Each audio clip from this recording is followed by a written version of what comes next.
Coming to you live from Johannesburg, you're watching Afternoon News. I'm Joanne Joseph. Thank you for joining us. This is our lead story at this hour.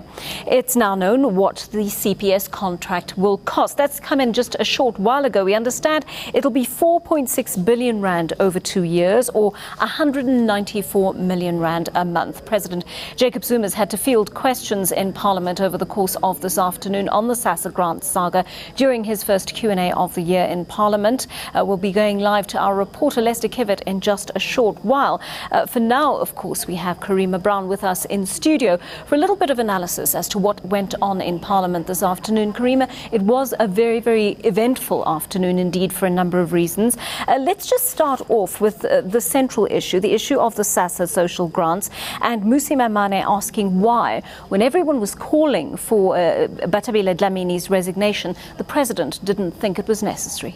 Yes, I think what is at the heart of the President's questions, or rather answers to the questions, is the fact that he seems to think that if the grants are paid on April 1, physically paid, that we don't have a crisis, or that that is in fact the issue. Of course, we know that the highest court in the land is in fact deliberating the legality of all the contracts, and that you can't have a constitutional democracy when governance happens outside the law and outside the frame of legality. And of course, the nation was enthralled yesterday when the Chief Justice asked Batabile Dlamini's legal representative, how did the minister not know? In fact, referring to her constantly as being incompetent.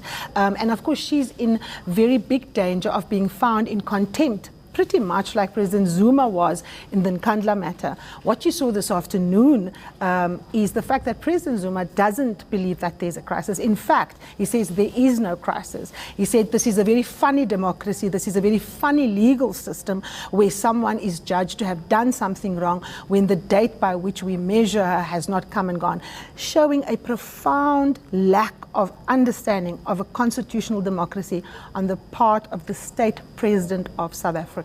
Well, we have exactly that clip. Let's show our viewers how that played out. So why punish somebody before anything happens? It's a funny democracy, funny legal system that a person before committing a crime must then be judged and be punished. You are a Democrat. I thought you stick to democracy and the rule of law. The rule of law does not say you punish a person because you suspect that the person is going to commit a crime. That's not the rule of law. It's almost like the law of the jungle. I get on to you as soon as I think you are almost, I suspect you are about to commit a crime. Then you are punished. No, sir. I disagree, honorable member. There's no crisis. Right, so I mean, the President certainly very animated there and clearly irritated by Mmusi Maimane's suggestion. Also a very interesting exchange between Bantu Holomisa speaking in Xhosa and President Jacob Zuma in Zulu about deductions from social grants. Again, of course, a very important issue in front of the courts as we speak, Joanne, the issue of Net1 using subsidiary companies like Moneyline, like EasyPay, to in fact target grant holders for deductions on a range of secondary products. And the court was advised yesterday, or it was argued in front of the court, that this is in fact unlawful. And what Bantu Holomisa was saying in Parliament is that the President knows about this, and the President insisting that he doesn't know anything about it. And then what happened after that heated exchange was that a member of the IFP actually stood up and read out the President's response to a question that was put to him previously on the very same issue, where he in fact admitted that deductions were being made.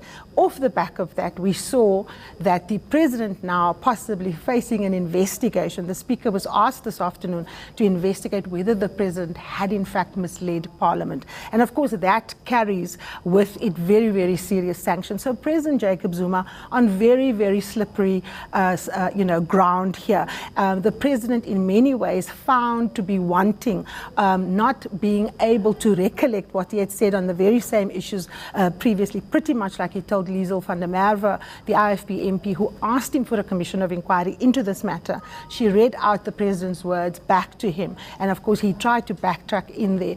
But I think South Africans who were watching must be coming to the same conclusion as I was coming at, that the president was seriously unable to speak to some of the very serious constitutional matters at hand, and of course also just to the factual issues surrounding the grant crisis. You know, it's interesting, the IFP coming forward with some of the most cogent questions this afternoon in Parliament. We also heard the IFP's Liesel van der Merwe asking whether Nkosazana Dlamini Zuma's campaign as a presidential hopeful within the ANC was being funded by cash paymaster services. Yes, so this caused quite a furore. Of course, we know that the governing party is in a very big, heated presidential race. Just yesterday, Nkosazana Dlamini Zuma returned from Addis Ababa and was welcomed by her supporters at OR Tambo, and she also addressed a gathering at NEPAD. So the matter coming against a very loaded political background, and of course, there was a lot of howling in Parliament.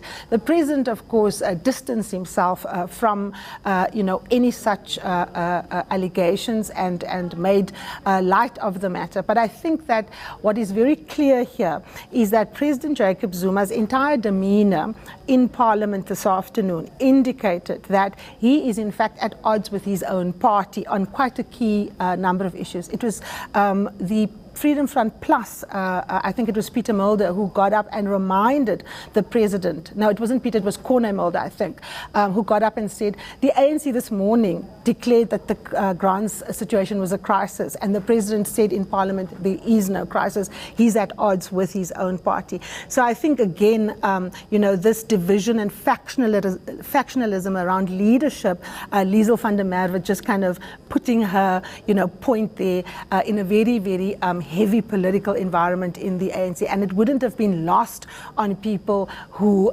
oppose her. Baleka Mbete, for example, is said to be in the race. She was adjudicating on whether Liesel van der Merwe could actually speak, and of course she protected Liesel, as she should have, as Speaker. But one is very hard-pressed not to connect the dots, Joanne, and remind oneself that Baleka Mbete herself has designs on the presidency of the African National Congress.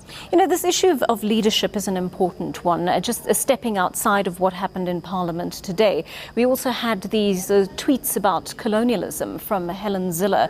It was a Zille and Zuma day as far as news is concerned. What will South Africans be reflecting on with regard to leadership? Well, I think, Helen Zille has once again demonstrated that she is clearly bigoted. There are no redeeming factors to colonialism. For someone who was a former leader of the opposition, a sitting premier, to try and explain redeeming facets of colonialism is, a political zero-sum game as far as I'm concerned. For me, the two astounding things that I had to contemplate this afternoon as I was watching political leaders, including the state president and a sitting premier, ventilate their views on South African politics.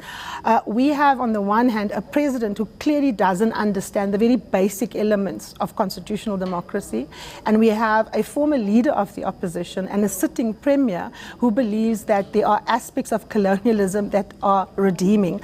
It's a very grim, bleak outlook for South African politics, Joanne. Indeed it is. Karima Brown, thanks for wrapping that so well for us. Political analyst Karima Brown there talking us through some of the goings on in South African politics today.